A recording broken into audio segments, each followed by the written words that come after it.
સાચા આશીર્વાદ લેવા હોય તો કેશુબાપાના વિચારો પ્રમાણે કામ કરો ને તો કેશુબાપાનું એ બનાવી તમારે પ્રચાર કરવાની જરૂર જ નથી. આ વિસાવદર કેટલા વર્ષે યાદ આવ્યું? વિસરાઈ ગયું ને. કિશનભાઈ બીજો નંબર કે ત્રીજો નંબર? અચ્છા, એ ભૂપતભાઈ તો પાછા જે ગોપાલભાઈ ભાષણ આપે છે ગોપાલભાઈ જ મિત્ર હતા. આજ ભૂપતભાઈને જીતાડો ગોપાલભાઈ ફરતા હતા. હવે સામસામી આવી ગયા એટલે ગોપાલભાઈ ભૂપતભાઈ ચોર લાગશે.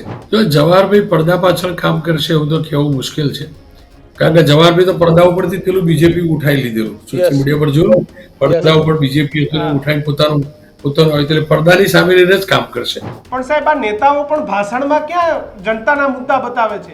એ પણ જનતાને ક્યાંક સમાજવાદ બતાવે છે, એ પણ જનતાને ક્યાંક રાષ્ટ્રવાદ, હિન્દુવાદ, ગાય માતા, આ બધું તો નેતાઓ પણ બતાવે છે.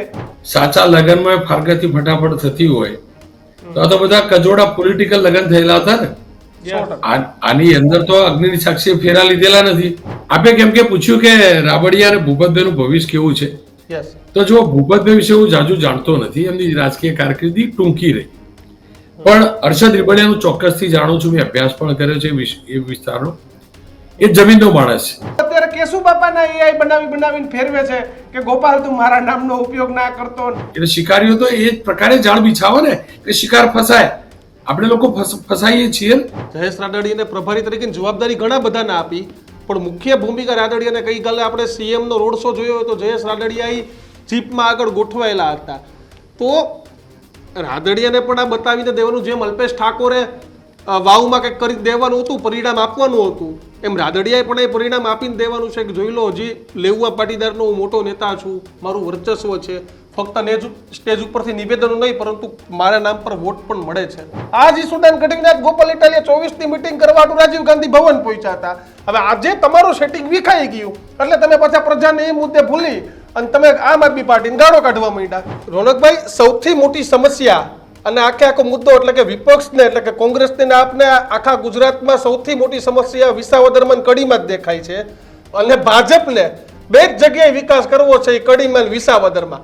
કેમ ચૂંટણી ટાણે આવું થાય છે અને મેન મુદ્દાઓ ભૂલાઈ જાય છે? અમે એઆઈ ટેકનોલોજી લઈ આવીને કોંગ્રેસ કેશુબાપાને એની ભેગા હોય ને કેશુબાપાનો અવાજ આખું મેન્યુપ્લેટેડ કરે, આમ આદમી પાર્ટી એનો અવાજ મેન્યુપ્લેટેડ કરે, ભાજપ અને જ્યારે કેશુબાપા હતા ત્યારે એની કોણે કેટલી ગણના કરી આપણે બધાને ખબર છે સાહેબ. અને આમ આદમી પાર્ટીએ તો કેશુબાપાનું સ્ટેચ્યુ કાર્યાલયની બહાર જ ઊભું કરી દીધું રોનકભાઈ કે કેશુબાપા અમારા છે. નમસ્કાર, ગજનાથ સાથે આપનું સ્વાગત છે ને હું છું દીક્ષિત.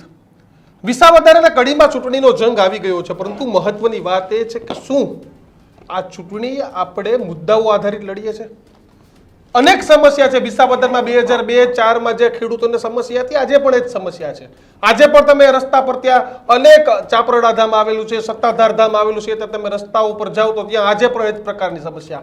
આજે પણ ત્યાંના ખેડૂતો એ જ પ્રકારનું પરેશાન. આજે પણ માવઠાથી રહિત ખેડૂતોને એ જ પ્રકારની સ્થિતિ.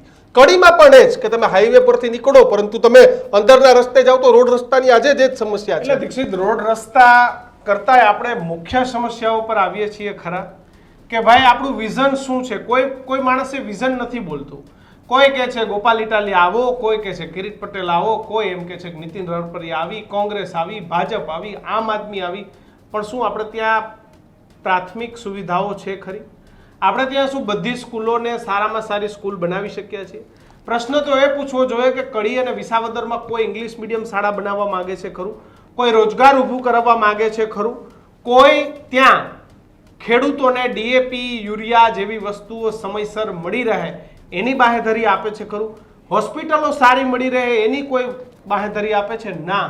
કેજરીવાલ આવાન, રાહુલ ગાંધી આવાન, નરેન્દ્ર મોદી આવાન. દીક્ષિત, આના સિવાયની કોઈ પણ ચર્ચા કડી કે વિસાવદરની અંદર નથી. અને એ જ મુદ્દા આજે આપણે વાત કરવી છે. આપણી સાથે એબીપી અસ્મિતાના એડિટર રોનક પટેલ આપણી સાથે જોડાઈ ગયા છે. રોનકભાઈ, સ્વાગત છે આપનું. જી દીક્ષિતભાઈ. રોનકભાઈ, સૌથી મોટી સમસ્યા અને આખો મુદ્દો એટલે કે વિપક્ષને એટલે કે કોંગ્રેસને આપને આખા ગુજરાતમાં સૌથી મોટી સમસ્યા વિસાવદરમાં કડીમાં જ દેખાય છે, અને ભાજપને બે જ જગ્યાએ વિકાસ કરવો છે, કડીમાં વિસાવદરમાં. કેમ ચૂંટણી ટાણે આવું થાય છે અને મેન મુદ્દાઓ ભૂલાઈ જાય છે? દીક્ષિતભાઈ, કિશનભાઈ, મને એટલું કહો, આપણે લોકો એટલે કે મતદાતાઓ, તમે જે બધું કહ્યું, કોઈએ સ્કૂલ ખોલવા માટે પ્રયાસ કર્યો હોય, કોઈએ ખેડૂતોને ન્યાય અપાવવા પ્રયાસ કર્યો હોય, કોઈએ ખાતર સારી રીતે સુચારુ રૂપે મળે એ માટે પ્રયાસ કર્યો હોય, એવા વ્યક્તિને મત આપીએ છીએ ખરા? નથી આપતા. નથી આપતા ને. આપણે પણ તો પ્રોપોગન્ડામાં આવીએ છીએ ને. બિલકુલ. જો મતદાતા એટલો જાગૃત નથી અથવા તો મતદાતાને એવા નશામાં રાખવામાં આવેલો છે કે મતદાતા પોતે સાચા મુદ્દા ભૂલી જ જાય. રાઈટ. અચ્છા, એ રીતે તમને નશામાં રાખવા વાળા બી તો આપણા નેતાઓ જ છે. નેતાઓ આકાશમાંથી તો આવ્યા નથી. રાજકીય પક્ષો આપણા ત્યાંથી જ ઉદ્ભવેલા છે. એટલે આ એક એવું વિષ ચક્ર છે જે વિષ આપણે નશાના રૂપમાં પીવડાવવામાં આવે છે ને આપણે જ ભૂલી જઈએ છીએ કે ખરેખર વોટ આપવા જઈએ ત્યારે આપણે ક્યારેય નથી વિચારતા. કડી કે વિસાવદર જ નહીં, કડી વિસાવદર ભૂલી જાઓ તો અનેક ઠેકાણે અનેક સારા લોકો હશે ને, સારા કામ કરવાવાળા લોકો હશે, નાગરિકો માટે લડવાવાળા લોકો હશે, સારી શાળાઓ ખોલવાવાળા લોકો હશે, પણ એમને આપણે મત નથી આપતા. આપણે મત નથી આપતા એટલે પોલિટિકલ પાર્ટીઓ માટે વિનિંગ પોસિબિલિટી લોકોની ઓછી હોય એવા લોકોને ઉમેદવાર નથી બનાવતા. એવા લોકોને ઉમેદવાર નથી બનાવતી પોલિટિકલ પાર્ટી એટલે એવા મુદ્દા નથી આવતા. એવા મુદ્દા નથી આવતા એટલે મુદ્દે વોટિંગ નથી થતું. એટલે આખું સાયકલ એવું થઈ ગયેલું છે લોકશાહીની અંદર કે જે ખરેખર મુદ્દાથી ભટકાવનારું છે. અને મોટી વાત એ છે કે લોકશાહી છે ચોક્કસ, પણ ટોળાશાહી વાળી લોકશાહી થઈ છે. ગાડરિયા પ્રવાહ વાળી લોકશાહી થઈ ગઈ છે. કયા સમાજના સૌથી વધુ મત એ સમાજના વ્યક્તિને વિસાવદરની અંદર કેમ માત્ર પાટીદારને છે? મને સમજાવો ને. એટલા માટે કે પાટીદારના વધુ મત છે. પાટીદાર નેતાઓ સારા નથી એવું નથી કહેતો, પણ જ્યાં પાટીદારના નેતા સારા છે, વધુ સારા હશે, પણ મત ઓછા છે પાટીદાર ઉમેદવાર નહીં, બીજી કોમ્યુનિટીનો ઉમેદવાર. કેમ લેવા પટેલ જ ઉમેદવાર? કારણ કે ત્યાં લેવા પટેલના મત વધુ છે. એ કોંગ્રેસ હોય, આપ હોય કે બીજેપી હોય, વસ્તુ અને મૂળ મુદ્દો જ ત્યાં છે કે માત્ર જીત એ જ, જો જીતા વહી સિકંદરની વાર્તા રાજનીતિમાં ગણાતી હોય અને સૌથી વધુ આગળ ઊંચી કરવાવાળા ક્યાંથી ભેગા થાય એ જ હોય તો પછી આ જ રહેવાનું દીક્ષિતભાઈ, આ જ રહેવાનું કિશનભાઈ. પણ સાહેબ, જનતા મુદ્દાઓને ભૂલી જાય છે. આપણે માનીએ કે ચલો એકવાર જનતા મુદ્દાને ભૂલી ગઈ, પણ સાહેબ આ નેતાઓ પણ ભાષણમાં ક્યાં જનતાના મુદ્દા બતાવે છે? એ પણ જનતાને ક્યાંક સમાજવાદ બતાવે છે, એ પણ જનતાને ક્યાંક રાષ્ટ્રવાદ, હિન્દુવાદ, ગાય માતા, આ બધું તો નેતાઓ પણ બતાવે છે. ક્યાંક તમે જો અત્યારે કેશુબાપાના એઆઈ બનાવીને ફેરવે છે કે ગોપાલ તું મારા નામનો ઉપયોગ ના કરતો. એટલે સાહેબ મુદ્દા તો નેતાઓએ પણ નથી રહેવા દીધા. જનતા તો ઠીક છે, પણ નેતાઓ જ એ માર્ગે દોરે. કડીની મેં સભા સાંભળી, આપણે સિંદૂર માટેનું એ સારી વાત છે, પણ તમે માત્ર સિંદૂર, કડીની સમસ્યા તો બતાવો ભાઈ, કડી માટે શું કરીશું? આપણે પણ નેતાઓ પણ જનતાને એ જ માર્ગે લઈ જાય છે જેમને એ માર્ગે લઈ જવા છે. કિશનભાઈ, દીક્ષિતભાઈ, સૌથી વધુ તાળી પડતી હોય એ જ ભાષણ થાય ને, એ જ થાય. અને આપણે બી પાછા કહીએ છીએ કે આના ભાષણ કેવા જબરજસ્ત છે. આપણે કહીએ છીએ આપણે પણ તો જવાબદાર છીએ, આપણે બી જવાબદાર છીએ. જ્યારે પેલો કોઈ વ્યક્તિ જેન્યુઅન વાત કરતો હોય, સમજની વાત કરતો હોય તો આપણે બધા એમ કહીએ કે ફીકું ભાષણ, ભાષણમાં મજા નથી. પણ જેની વધુ તાળી પડતી હોય, વધુ ભીડ એકઠી થતી હોય, એક નવો શબ્દ આવ્યો ક્રાઉડ પુલર, એટલે ક્રાઉડ પુલરોની જ્યારે જરૂરિયાત હોય તો પછી આ બધું ચાલતું જ રહેવાનું ભાઈ. એટલે નેતાઓ આપણને શેના માટે નેતા આપણને કોઈ રસ્તે લઈ જાય? આપણે રસ્તો ચિતરીએ, મતદાતા રસ્તો ચિત્ર ને, એ રસ્તે નેતા આવવું જોઈએ ને. પણ આપણને જો ઘેટા બકરાની જેમ ઊંધું ગાલીને જવામાં રસ હોય નીચે જોઈને તો પછી પડીએ. ખોદવાવાળાની કમી તો છે નહીં. આપણે જોવું જોઈએ કે સામે કૂવો છે, કેમ કે આપણે પડીએ છીએ, આપણે શિકાર થઈએ છીએ ત્યારે શિકારીઓનો મોકો મળે. એટલે શિકારીઓ તો એ જ પ્રકારે જાળ બિછાવે ને કે શિકાર ફસાય. આપણે લોકો ફસાઈએ છીએ. તકલીફ આપણાથી શરૂ. તમને કહું કે 3 મહિના પહેલા 4 મહિના પહેલા આપણે વાવની હાલત જોઈ. આખું વિપક્ષ તો કે વાવમાં, આખો સરકાર તો કે વાવમાં. એટલે આપણે એવું હતું કે વાવને જ સૌથી વધુ વિકસિત બનાવી દેશે, અને એવું હતું વાવમાં જ મોટી સમસ્યા છે. આજે સાહેબ આપણે વાવમાં જઈને પૂછીએ ને, કોઈને રસ નથી. સ્વરૂપજી દેખાતો એ નથી દેખાતા. આજે વાવ જે હોય ને ભાઈ દીક્ષિતભાઈ, વાવ ચોમાસામાં જ ભરાય, પછી ખાલી થઈ જાય. એટલે મતદાનનું ચોમાસું આવેલું એટલે બધા નેતાઓથી ભરાય. આ વિસાવદર કેટલા વર્ષે યાદ આવ્યું? વિસરાઈ ગયું હતું ને એકદમ. વિસાવદર વિસરાઈ ગયું હતું. એ જ ભાઈ આ ભૂપતભાઈના પાપે વિસરાયું હતું. એ જ ભાઈ આપણા હર્ષદભાઈ રીબડિયાના પાપે વિસરાયું હતું ને. એ બંને એકબીજાને હરાવ્યા. ભૂપતભાઈ આ કિરીટ, માફ કરજો, હર્ષદભાઈ પેલા કિરીટભાઈને હરાવ્યા. હર્ષદભાઈ ધારાસભ્ય બન્યા, 17માં ધારાસભ્ય બન્યા. 17 પછી એમને ટર્મ પૂરી થાય રાહ ના જોઈ રાજીનામું આપી દીધું. 6 મહિના બાકી હતા, રાજીનામું આપ્યું. પછી રીટ પણ કરી, એટલે પેટા ચૂંટણી ના આવી. ભૂપતભાઈની જીતને એમને લલકારેલી. પછી પાછું સમાધાન થઈ ગયું એટલે રીટ પાછી ખેંચી. રીટ વિસાવદર માટે થોડી પાછી ખેંચી. નહીં આ હર્ષદભાઈ રીબડિયાએ એમની જે રીટ હતી, આ ભૂપતની જીત સાચી ખોટી એના માટે થોડી પાછી ખેંચી. વિસાવદરનો પ્રેમ થોડો હતો. અને એ જ હર્ષદભાઈ સ્ટેજ ઉપર ભાષણ આપશે, એ જ ભૂપતભાઈ સ્ટેજ ઉપર ભાષણ આપશે. અચ્છા, એ ભૂપતભાઈ તો પાછા જે ગોપાલભાઈ ભાષણ આપે છે, ગોપાલભાઈના જ મિત્ર હતા. યસ આજ ભૂપતભાઈને જીતાડવા ગોપાલભાઈ ફરતા હતા.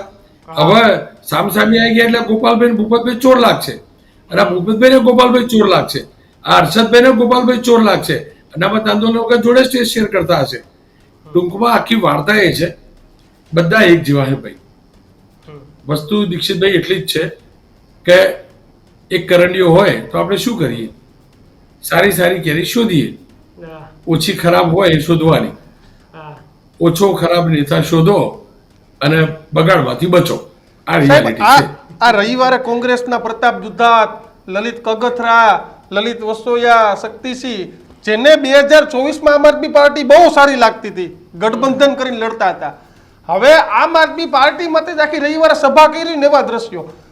લલિત કગથરા ત્યાં સુધી બોલી કે ભાઈ અમે હાર્યા છે ને એનું પાપ આમ આદમી પાર્ટી છે, ગઠબંધન 24માં કરવાનું આપણે કીધું તો આજે પાછું આડું પડ્યું. એટલે આજે બધા જે બે સ્ટેજ ઉપર ભેગા બેહતા હતા એ આજે હવે હામા થઈ ગયા. આજ ઈસુદાન ગઢવીનાથ ગોપાલ ઇટાલિયા 24ની મીટિંગ કરવાનું રાજીવ ગાંધી ભવન પહોંચ્યા હતા. હવે આજે તમારું સેટિંગ વિખાઈ ગયું એટલે તમે પાછા પ્રજાને એ મુદ્દે ભૂલી અને તમે આમ આદમી પાર્ટીને ગાળો કાઢવા માંડ્યા. પણ દીક્ષિતભાઈ, સાચા લગ્નમાં ફારગતી ફટાફટ થતી હોય તો આ તો બધા કજોડા પોલિટિકલ લગ્ન થયેલા હતા ને. આની અંદર તો અગ્નિની સાક્ષી ફેરા લીધેલા નથી, ના, આમાં તો કોર્ટમાં જવાનું નથી. એટલે એ મને તો નવું નહીં લાગતું, મને જરાય નથી નવું લાગતું. ગઠબંધન સમય સંજોગોના આધારે ભાજપ પણ કરતું હોય. આ બધાને શું કરવા, અમને એકલા શું કરવા કહીએ? બીજેપીએ પણ ભૂતકાળમાં કાશ્મીરમાં કોની પાર્ટી સાથે ગઠબંધન કર્યું આપણે જાણીએ છીએ. કઈ રાત છે? એટલે ગઠબંધનનું ધર્મ વર્મ બધી વાર્તાઓ હોય. કોઈ ગઠબંધનનો કોઈ ધર્મ નથી હોતો. મૂરખ બનાવવાના ધંધા છે. સમય સંજોગે જીતવા માટેના ઇક્વેશનો હોય.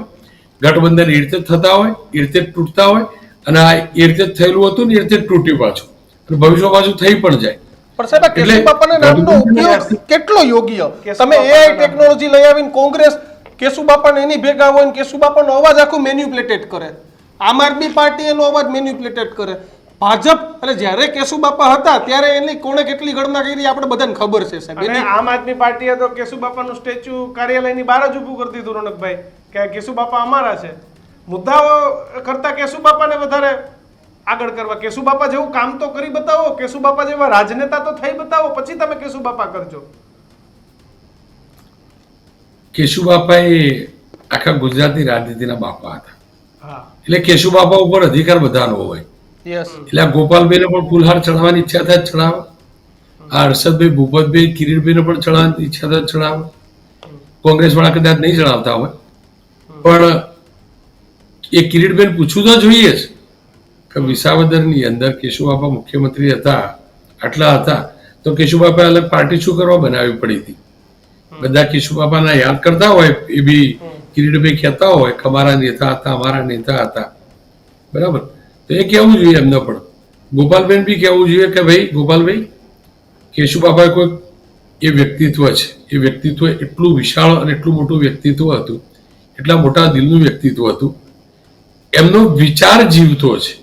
યસ, એઆઈ થી તમે એમનો ખાલી ચહેરો કે એ પ્રકારનું ઉલિયું બનાવીને એક કોઈ પાત્ર જીવતું કરી શકો અને એમના આશીર્વાદ લઈ શકો.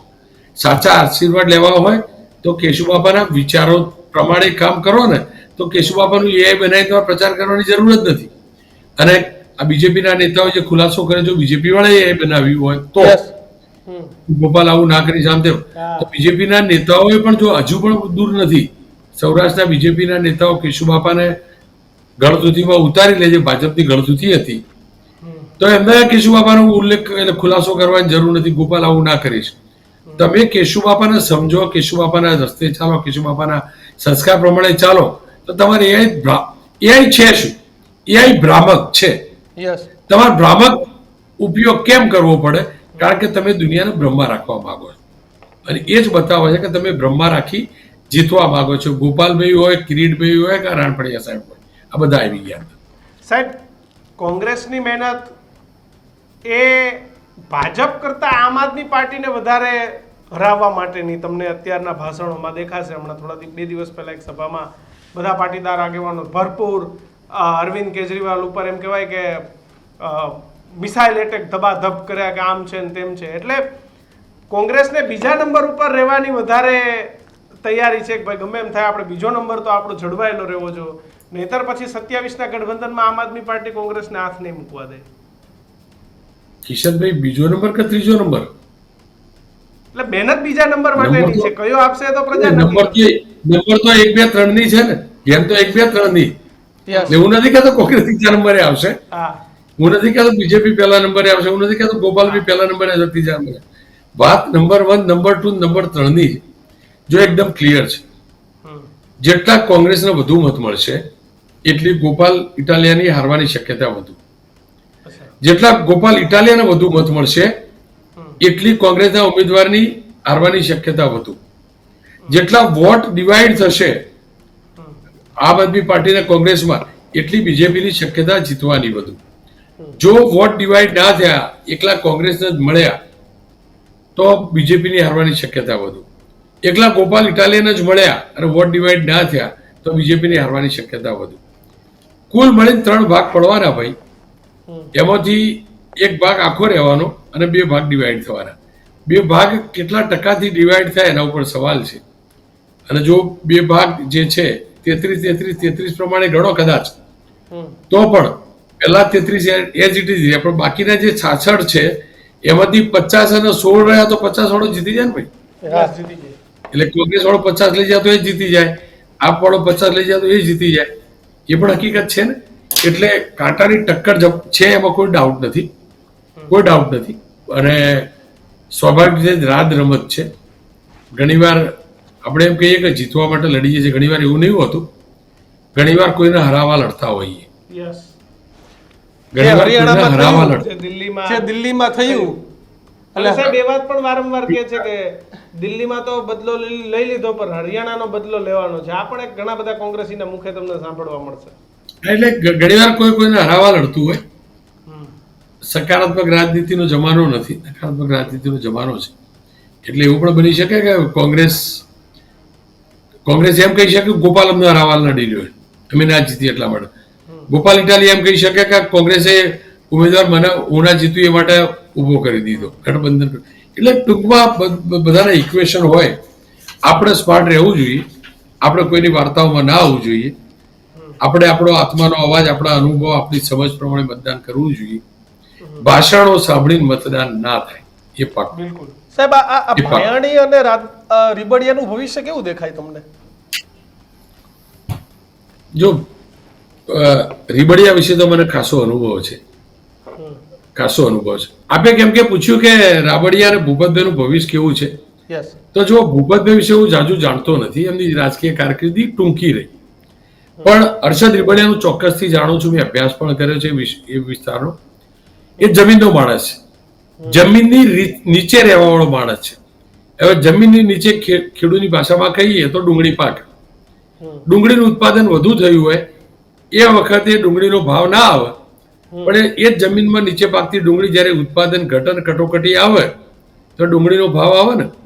એટલે બહુ નેતા હોય તો હર્ષદ રીબડિયાનો ભાવ ના આવે, પણ જ્યારે જરૂર પડે એટલે ભાવ તો આવે ખરો. 25માં 161-62 હોય બરાબર, એમાં જાજો ફરક ના પડવાનો હોય. એટલે આ હર્ષદ રીબડિયા નામની ડુંગળી ના દેખાય માની શકાય.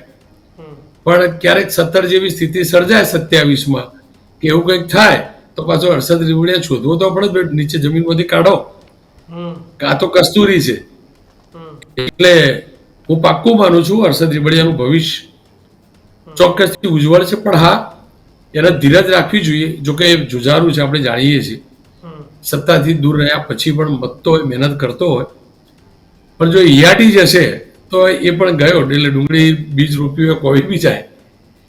રહી વાત ભૂપતભાઈની, તો એ ચોક્કસ છે ભૂપતભાઈએ દ્રોહ કર્યો ગણાય. કારણ કે માત્ર 2-3 મહિનામાં એમને 6 મહિનાની અંદર આમ આદમી પાર્ટી માટે પ્રેમ ન થાય માની શકાય, મોહ ભંગ થાય માની શકાય, પણ અચાનક બીજેપી માટે પ્રેમ થાય એ ના માની શકાય.